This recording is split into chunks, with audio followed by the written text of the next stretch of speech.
Pessoal, vamos falar sobre a Ucrânia, o que aconteceu nas últimas horas na linha de frente. Vamos falar sobre a enorme ofensiva ucraniana em Lima. Lima já está praticamente circulada pelas tropas ucranianas. Vamos entender o que está acontecendo lá. Vamos falar também sobre os ataques, não tem outra forma de descrever, ao Nord Stream 1 e Nord Stream 2, afinal, o que está acontecendo ali, e mais um monte de assuntos relacionados aqui. Esse é o nosso vídeo do dia 28 de setembro de 2022, e essas notícias foram sugeridas por Gustavo Segala, Felipe Tomás e mais um monte de gente. Obrigado aí a todo mundo que sugeriu as notícias para a gente falar aqui. Obrigado a você que está assistindo o nosso vídeo. Se você gosta do nosso conteúdo, por favor, não esqueça de deixar o seu like e de se inscrever aqui no canal para ajudar a gente, né? Pois bem, olha só, vamos dar uma olhada aqui na linha de frente, mas eu vou direto no ponto principal aqui. Teve várias coisas bacanas aqui, tá? Por exemplo, aqui, a gente falou ontem, né, Kupiansk, Vuslov já está liberada, continua avançando a cabeça de ponte aqui em Dvorishna, mas o ponto central da história, a grande novidade que tem, é o avanço enorme que está acontecendo aqui na região de Lima, né? Aqui no mapa, esse mapa, como eu falei, é um mapa que obedece às diretrizes do exército ucraniano, então eles só atualizam quando o exército ucraniano avisa que liberou cidades, então ele não tem ainda as últimas notícias, né? Mas ele tem até a liberação aqui de Rikodubde e Katerinivka, mas, na verdade, os ucranianos já liberaram também Zelena Dolina e Kolodyazi. Então essas duas cidades aqui também já estão nas mãos dos ucranianos. De qualquer forma, dá para ver o problema que o pessoal russo vai ter aqui em Lima, né? Tem bastante soldado russo aqui em Lima, cerca de 3.000 tropas russas é o estimado. E olha só, eles não podem mais sair aqui por cima, né? Aqui por cima as estradas já estão todas tomadas. Eles podem, por enquanto, sair por aqui, ó. Mas se eles pegarem essa estrada aqui subindo aqui, também eles já estão muito próximos das tropas ucranianas. E a grande novidade nesse mapa, não está representado nesse mapa, mas que a gente tem informação desde ontem, é que, na verdade, as tropas ucranianas aqui em Bilororivka atravessaram o rio e tomaram uma boa parte dessa região aqui, o que compromete a outra estrada, né?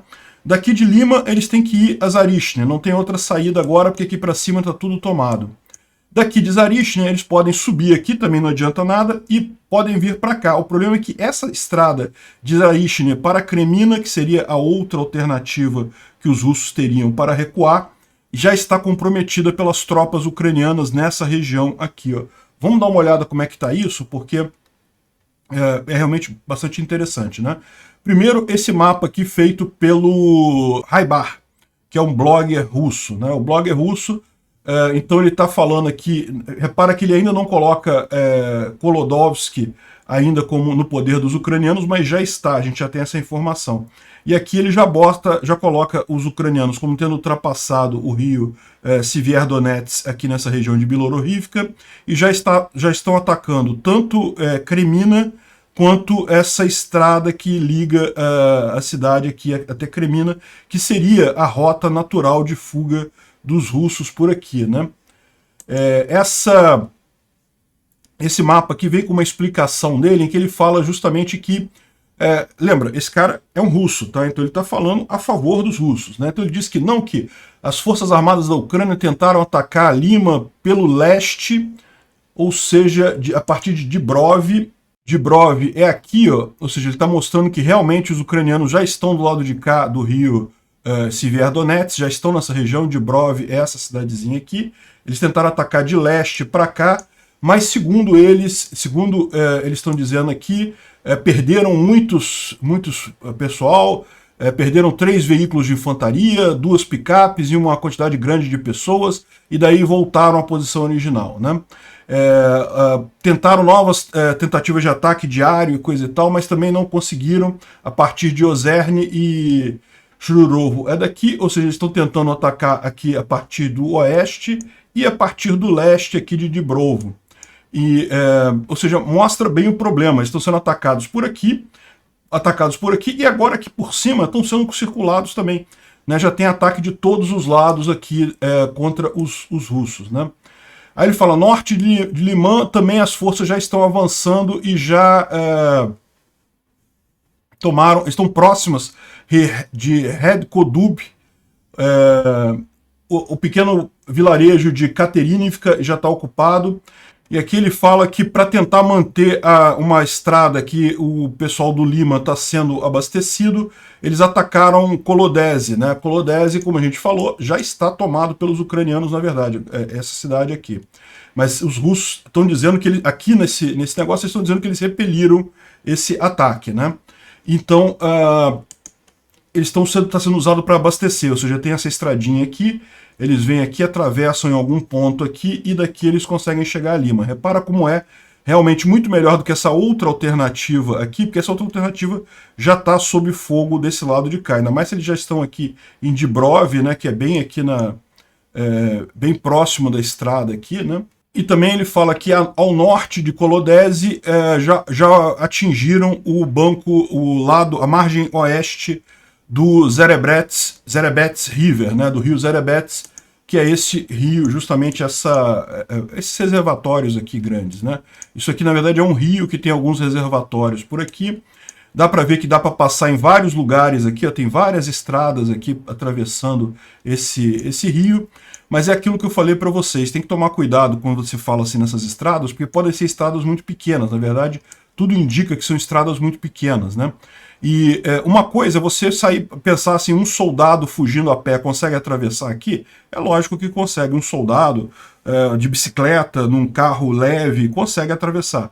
Agora, você falar em fazer a retirada de 3.000 tropas com tanques, carros armados, esse tipo de coisa, não tem alternativa. Você vai ter que confiar em algumas dessas estradas principais aqui. Você não vai conseguir atravessar por pontezinha no meio do reservatório aqui, esse tipo de coisa não dá certo, né? Então, repara o que ele está falando, os ucranianos já estão aqui no lado norte aqui do Zerebrets, que é esse rio aqui, e daí vão fechar essa área aqui toda, né? E a gente sabe, já estão mais aqui em Kolodeze, ou seja, já fecharam toda essa área aqui, né? Além disso, ele fala que o bridgehead, né, a cabeça de ponte que os ucranianos fizeram no rio Oskil, está avançando em direção a Borov. Borov, vocês sabem, é essa cidade aqui, ou seja, eles estão já descendo aqui o rio Oskil em direção a Borova. Já devem ter capturado mais coisas aqui, agora que ele já tem esse domínio aqui em Kupiansk e Vuslov, isso aqui a gente já falou sobre isso ontem, né? Eles conseguem com muita facilidade avançar do lado de cá. E ele fala também que daqui, a partir de Pisk-Radkivsk, que é essa outra cidadezinha aqui que já está tomada pelos ucranianos, eles já estão atacando em Pidliman, que é essa outra cidade mais ao norte. Ou seja, Borova, muito em breve, vai estar sendo atacada pelos dois lados, por sul e por norte. A história, às 10 horas do dia 28 de setembro, hoje 28 de setembro, é justamente que a cidade está totalmente tomada, está totalmente cercada no final das contas. Como a gente explicou, esse aqui é o mapa que ele mostrou, né? Mesmo você considerando que existem algumas poucas estradas atravessando esse lago aqui, as únicas estradas viáveis seriam através de Kolodeze, aqui por cima, ou então através de Kremina por aqui. E as duas já estão ameaçadas por tropas ucranianas. Já seria complicado eles fazerem a retirada neste momento, né? Muito provavelmente a gente vai ver pela primeira vez uma quantidade grande de soldados russos sendo circulada e tendo a opção de render ou... Bom, depois que eles estão circulados aqui, não tem muito o que fazer, deixa eles ali, né, fecha a cidade, bota as tropas circulando a cidade aqui e parte para os outros objetivos, porque isso daqui não significa mais nada, né? Então, aqui a gente tem uma thread mais recente, essa daqui, de um ucraniano, dizendo que Liman caiu. Caiu no sentido de que já está totalmente circulada. E por que ele diz isso? Porque ele já conta com a tomada de Kolodyazi. Os ucranianos tomando Kolodyazi e aqui, a partir aqui de Bilororivka, né, nessa região aqui de Dibrov, eles tomando aqui Tortsk e Zarishny, acabou, não tem mais por onde os russos serem abastecidos ou saírem dali, não tem mais o que fazer. A única opção seria justamente se render, né? É lógico, eles sempre podem preparar uma contraofensiva e tentar retomar, por exemplo, essa estrada aqui entre Zarishny e Kremina. Mas vai ser uma operação mais complicada para os russos nesse caso, né? Tem outros mapas aqui mostrando a mesma situação, mas você vai ver basicamente a mesma coisa, mostrando Lima cercada por vários lados aqui. E segundo esse mapa aqui, ainda tem essa rota passando aqui pelo reservatório, mas é aquilo que eu falei, são rotas complicadas de você fazer uma evacuação muito grande. Aqui um mapa mostrando, isso aqui também é um mapa de um canal de propaganda russo, que também parece que está mostrando já totalmente o pessoal aqui em Lima já totalmente cercado, né? A gente vai ver nas próximas horas duas coisas acontecerem, talvez hoje ainda, no mais tardar amanhã, né? Ou o pessoal de Lima vai começar a fazer uma retirada estilo barata voa, sair a todo custo, porque eles têm muito pouco tempo para tentar atravessar essa região aqui contestada, que ainda tem umas estradinhas que dá para eles atravessarem. Ou então a gente vai ver esse pessoal sendo totalmente circulado pelos ucranianos, fechado esse gap aqui, e daí não vai ter mais o que fazer o pessoal que já está nessa cidade aqui, né? Vamos ver o que vai acontecer aí nas próximas horas, hoje ainda ou amanhã. Eu tenho dado notícias mais pontuais, assim, mais rápidas ao longo do dia, lá no meu Twitter, @ancapso, e o ideal é assistir lá, porque lá eu posso dar as notícias rapidamente, né, o que tiver de movimentação aí. Mas a gente espera que essa situação, como eu falei, né, Lima vai ser resolvida essa semana. Em algum momento dessa semana aqui, a coisa tudo está indicando que vai ser das duas uma. Ou o pessoal de Lima vai fazer uma retirada muito rápida agora e conseguir tirar o pessoal de lá às pressas. Certamente vai acabar deixando muito equipamento, tal como aconteceu lá em Izium. Ou então vão ficar totalmente circulados. Uma das duas coisas vai acontecer aí nas próximas horas, né? Tem vários mapas aqui, todos eles concordando que a situação está bastante complicada para os russos aqui na cidade de Lima. Eles ainda têm a cidade de Lima, mas está cada vez pior a situação, né? E aqui essa revista Exércitos, né, em espanhol, ela está falando sobre um ponto interessante, que justamente o que surpreendeu todo mundo, né? Porque vocês lembram que essa travessia em Bilororivka, quando foi feita lá no início de maio, acabou matando um BTG inteiro russo, um BTG e meio russo, né? Um monte de carros de combate, um monte de pessoas foram mortos quando os russos tentaram atravessar fazer essa ponte aqui sobre o rio Sievierodonetsk em Bilororivka, que é justamente aqui, né? Bilororivka agora está de novo nas mãos dos ucranianos, e a parte norte de Bilororivka está com os russos. Então naquela época, essa área toda que ainda estava com os ucranianos, Sievierodonetsk, Lysychansk, isso aqui tudo estava na mão dos ucranianos, e a tentativa deles era fazer a travessia aqui, dos russos, né? E fechar com Popasna, que fica mais aqui embaixo. E daí fechar os ucranianos nessa região. Não conseguiram, por quê? Porque justamente quando fizeram a travessia aqui, os ucranianos foram eficientes, viram um local onde estava sendo feita a travessia, bombardearam, fizeram um ataque, e os russos acabaram perdendo muita gente. Tentaram várias vezes, tentaram um total de 9 vezes fazer essa cabeça de ponte aqui, atravessar o rio, e não conseguiram. E tudo indica que os ucranianos, quando quiseram fazer, foram lá e fizeram, né? Isso é a grande vantagem do terreno, que eu falo para vocês. Os ucranianos, eles conhecem muito mais a região do que os russos, né? Os russos, não é que eles não tenham capacidade de fazer esse tipo de operação, eles certamente têm essa capacidade. A questão toda eles não conhecem tão bem o terreno quanto os ucranianos. Os ucranianos rapidamente perceberam quando os russos começaram a tentar fazer a travessia. E daí atacaram imediatamente no momento mais frágil, antes dos russos conseguirem chegar do outro lado e estabelecer uma defesa do outro lado. Esse é o ponto mais frágil dessas travessias. Os ucranianos, por outro lado, como eles têm uma visão melhor, eles conhecem melhor o terreno. Veja, eu não estou dizendo que foi exatamente no mesmo lugar que eles fizeram a travessia, tá? É a mesma travessia, de Bilororivka para o norte de Bilororivka, sobre o Sievierodonetsk. Mas está claro agora que, de fato, os ucranianos conseguiram fazer essa travessia e já tem uma boa quantidade de tropas nessa região aqui ao norte de Bilororivka, na região de Dibrov, né? que é de Brov, é aqui e próximo a Kremina. Eles já estão preparando o ataque a Kremina, lembrando que esse daqui deve ser a próxima linha de defesa russa, né? Aqui já, para os ucranianos estão andando tão rápido aqui, essa linha de defesa aqui já foi pro saco, já era, não serve mais para nada, né? Já está totalmente perfurada. Então, essa linha de defesa que eles fizeram aqui entre Borov e Lima já está perfurada. Provavelmente os russos vão ou vão recuar ou vão ficar presos aqui, e a próxima linha de defesa deve ser aqui de Rubizhne, Kremina e Svatov, que está aqui em cima, né? Aqui Svatov vai ser certamente o próximo grande objetivo dos ucranianos, né? Bom, a gente não tem imagens de muitos ataques ucranianos a depósitos de munição, esse tipo de coisa de ontem para hoje, né? Como eu falei para vocês, isso é uma coisa que varia, porque depende às vezes da pessoa, de ter alguém para tirar foto ou fazer o filme. Mas tem esse caso aqui em Donetsk, em Horlivka. Horlivka fica mais aqui embaixo um pouco. Horlivka, essa região aqui. Então houve aqui algum prédio atingido por mísseis ucranianos aqui na cidade de Horlivka, né? Então, ou seja, embora a gente não tenha imagens, não tenha informações, a gente sabe que está tendo sim esse tipo de ataque, né?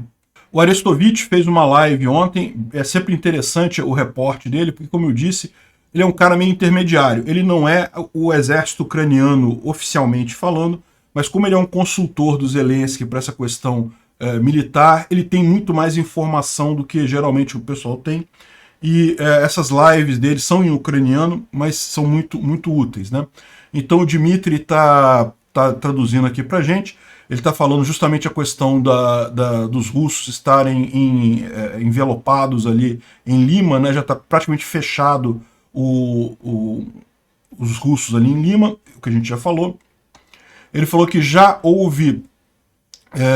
os russos já fizeram a linha defensiva em Svatov. Então, segundo ele, essa linha já está feita. A questão toda é a força que tem essa linha defensiva, né? Porque quanto mais tempo você tiver para preparar, melhor. O objetivo dos russos, com aquela primeira linha defensiva ali em Lima, era justamente segurar os ucranianos para eles poderem fazer a segunda linha defensiva com mais força aqui nessa outra linha aqui entre Troitsky, Svatov e Rubizhne, né? Então, segundo ele, já fizeram essa linha defensiva aqui, mas resta saber a força dessa linha defensiva. Segundo ele, já existem soldados russos mobilizados recentemente dessa mobilização parcial do Putin. Alguns já foram mortos e alguns já foram capturados, né?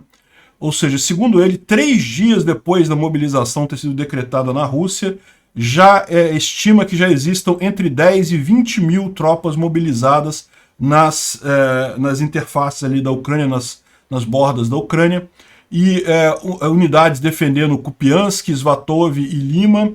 Eu entendo que defendendo em Kupiansk é próximo, né? Porque Kupiansk já foi tomada pelos ucranianos, Svatov e Lima já foram reforçadas com soldados mobilizados. Imagina a situação de você acabar de ser mobilizado à força e ser enviado para Lima, prestes a ser circulado pelos ucranianos, né? Realmente.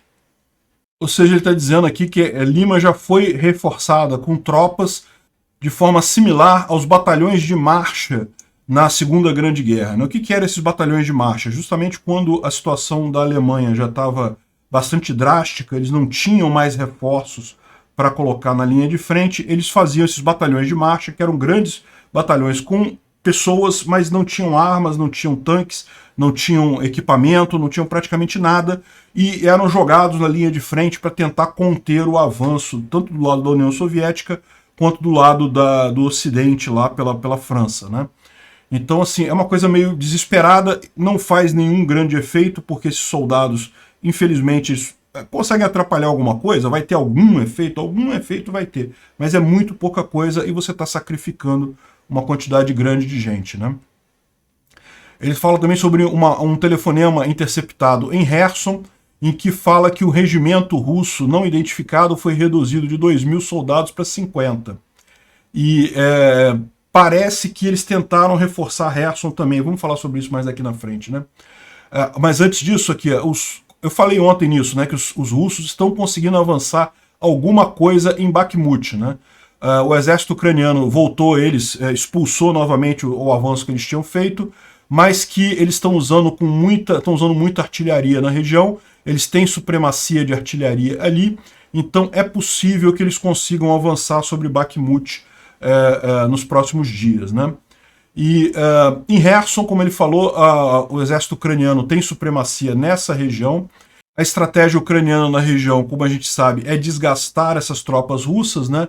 Então estão atirando com HIMARS, com os aviões ucranianos e artilharia, de forma que isso está constantemente enfraquecendo os russos na região ali de Kherson, né? Kherson, entenda, Kherson é essa parte na margem direita do Dnipro, ou a margem norte-oeste do Dnipro, né?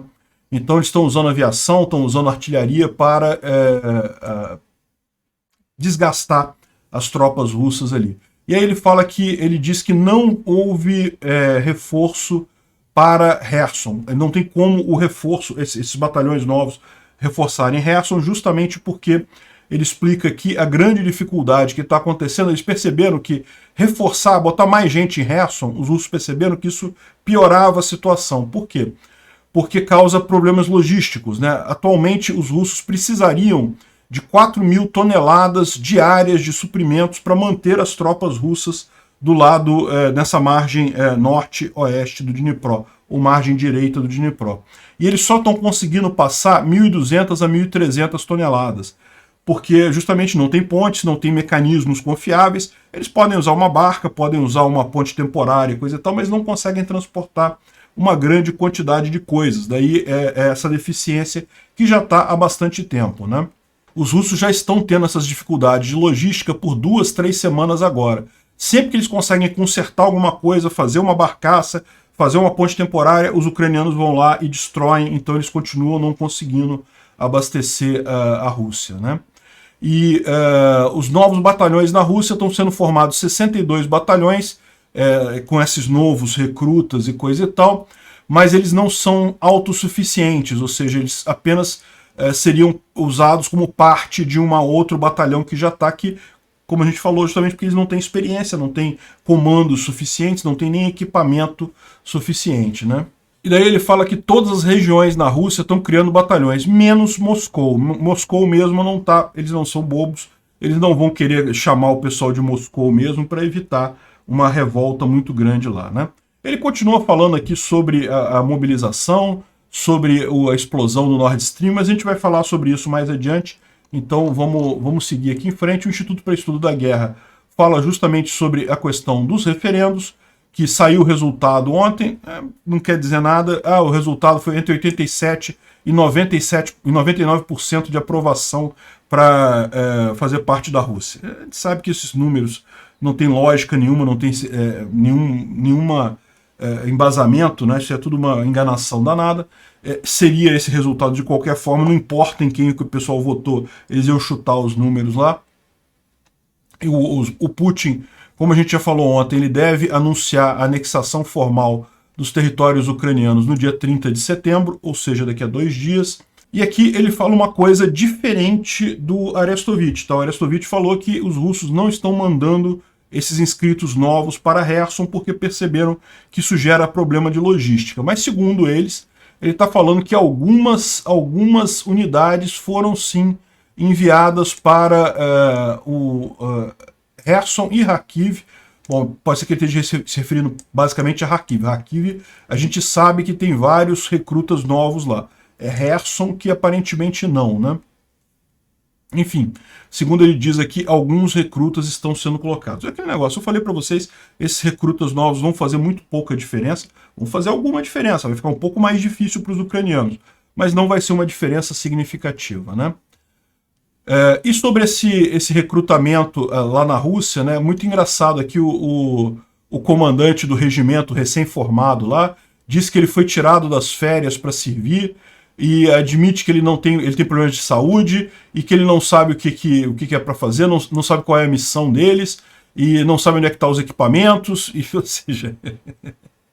Ротация? Была ротация? Я сейчас ничего не могу сказать вам по этому вопросу. Я так же, как и вы, 3 дня назад сюда приехал. выдернул с отпуском, и меня назначили полком, который я даже не формировал, ни по мобилизационной подготовке не пошел. Я его вообще в глаза не видел. Ou seja, o que ele está falando é que os comandantes também que estão sendo colocados nesses batalhões para esse pessoal novo, é todo mundo novo também, todo mundo despreparado, nenhum treinamento, nada. Isso vai dar muito certo, cara, vai dar muito certo isso.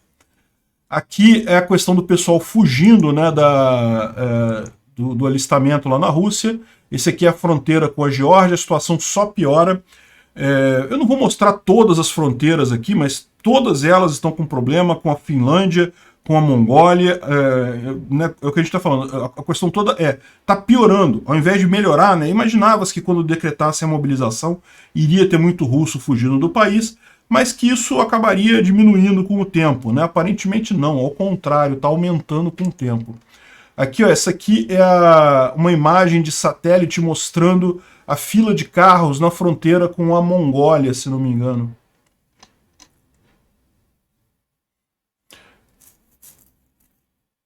Justamente isso. É contra a Mongólia nesse caso aqui, mas enfim, uma fila enorme, tudo parado justamente no pessoal querendo... não, desculpa, aqui é a Geórgia. Fronteira com a Geórgia. Enorme quantidade de gente tentando sair do país, né?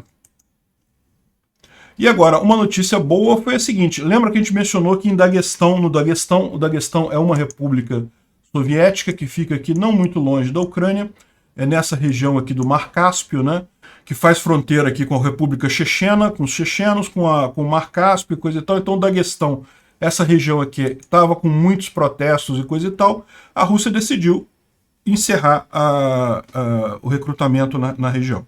Não vai chamar mais ninguém da região, ou seja, protestar dá certo, tá vendo?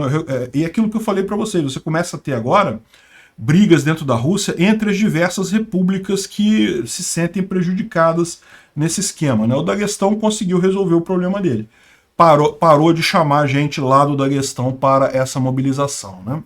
Outra notícia interessante, a primeira-ministra da Itália, recém-eleita, a Giorgia Meloni, que é de direita, é de um partido de direita, mas ela se elegeu falando que iria apoiar a Ucrânia e ela reafirmou que que a Ucrânia pode contar com o suporte da Itália na causa da liberdade do povo ucraniano. Ou seja, repara a coisa importante nessa história, né? É o que eu falo. O pessoal da direita aqui no Brasil e da direita americana, tem muita gente abraçando a Rússia aí, achando que isso aqui é time de futebol, que não, se o pessoal da esquerda está a favor da Ucrânia, então tem que ir para o outro lado, tem que ficar a favor da Rússia e coisa e tal. Isso não é time de futebol, isso não é uma partida. Cada item você deve avaliar de forma isolada. O fato do pessoal da esquerda europeia estar a favor da Ucrânia não quer dizer que você tenha que ficar do outro lado. Ao contrário, nesse caso, a Ucrânia está correta, 100% correta, a Rússia está 100% errada, e quem ficar do lado da Rússia está amarrando um tijolo no pé na hora de nadar, vai acabar se afogando junto com o Putin. É um alerta que eu faço para o pessoal da direita aqui no Brasil, e o pessoal da direita americano também, que muita gente está indo por esse caminho.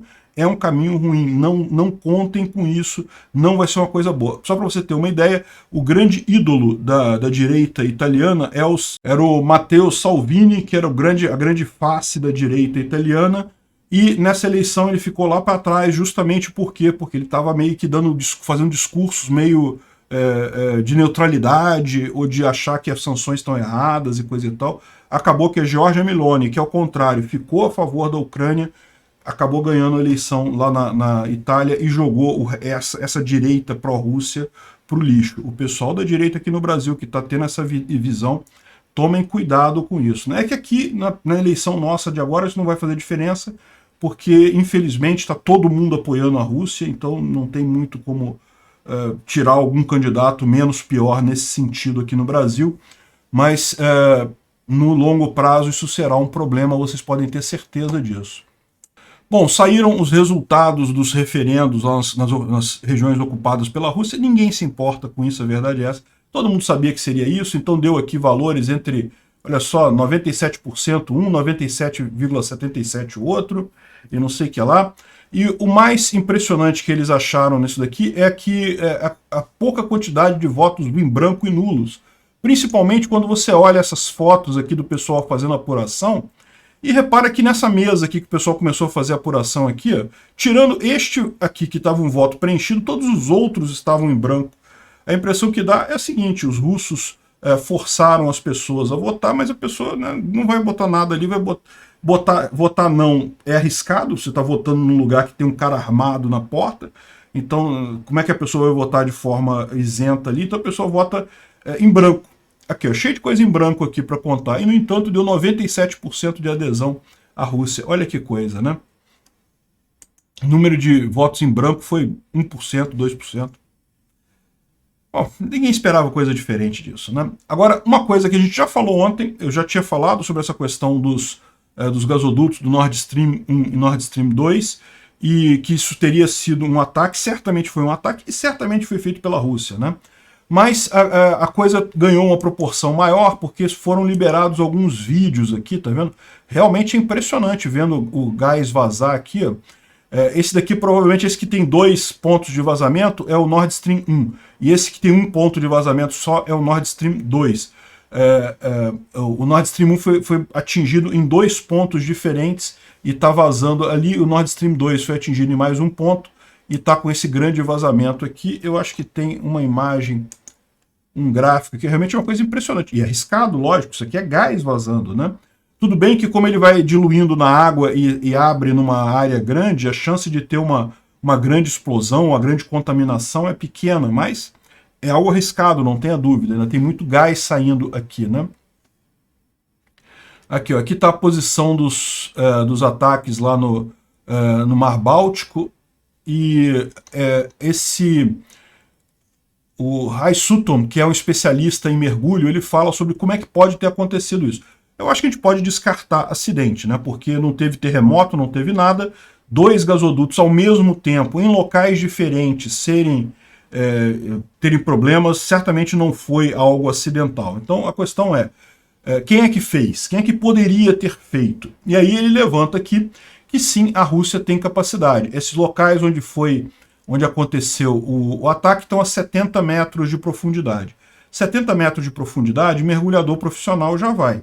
Mergulhador civil, pessoal que brinca de mergulho e coisa e tal, vai até 40 metros, mas se forçar a barra vai um pouquinho mais, né?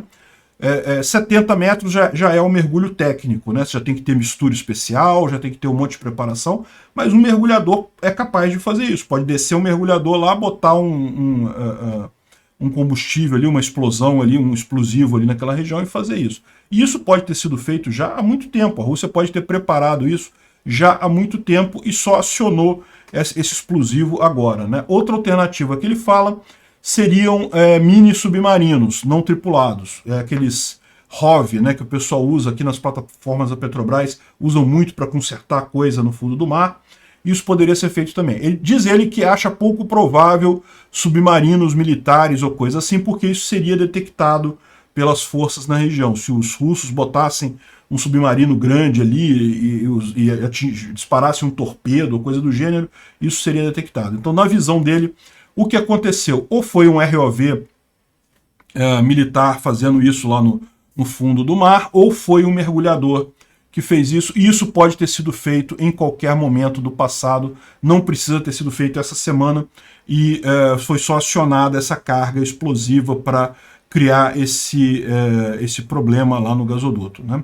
Então, o que acontece agora? Esse gasoduto, eles não tem como resolver a questão do gás que está no gasoduto. A única alternativa que eles têm é fechar as válvulas em cada ponto do gasoduto e esperar o gás sair todo, o gás que está no gasoduto sair todo. Isso pode levar alguns dias, porque é muito gás, esses gasodutos são longos, né? A quantidade de gás que tem ali é significativa. Então é provavelmente isso que vai acontecer. E se for uma coisa de explosão mesmo, esses gasodutos, esses dutos estão totalmente inutilizados agora, não servem mais para nada, porque quando a pressão do gás cair abaixo de um determinado nível, a água do mar vai entrar no gasoduto. E não tem como tirar a água do mar ali. Então não tem o que fazer, esses gasodutos são história, nunca mais serão usados. A alternativa seria tirar eles todos fora do mar e botar de novo, o que é mais barato você fazer um gasoduto novo na região, né? E aí, o que está acontecendo? Os russos estão acusando o Biden. Olha só que coisa, que o Biden falou, se a Rússia invadir não vai haver mais um Nord Stream 2, nós vamos levar um fim para isso. E o repórter perguntou, como você vai fazer isso exatamente? O projeto está no controle dos alemães. Aí o Biden falou, não, eu prometo você, nós seremos capazes de fazer isso. Então, a propagandista russo está tentando vender a ideia que foi os Estados Unidos que fez isso. Repara como é que sempre tem um propagandista russo botando esse discurso do Biden, tentando jogar a Europa contra os Estados Unidos. Mas o pessoal não vai cair nessa. Eles sabem que o que o Biden estava falando aqui é que não, eu prometo que a gente vai ser capaz de fazer isso. Ele estava falando, evidentemente, em termos de pressionar o governo alemão. Simples e puramente isso. Explodir gasoduto não precisa chegar a esse ponto. Agora, por que a Rússia explodiria o gasoduto? Isso é uma coisa muito simples. A Rússia explodiu o gasoduto, como a gente explicou, porque ela tem contratos que obrigam ela a fornecer gás para a Europa. Com a explosão, acabou. Ela não tem mais como fornecer gás para a Europa, então é motivo de força maior. Ela vai tentar colocar isso daí para encerrar o contrato. E também ela já falou que vai fechar o gás que passa pela Ucrânia, então não tem... Aliás, isso é uma outra coisa. Tinha gente falando que foram os ucranianos que fizeram isso, que foram lá explodir o Nord Stream.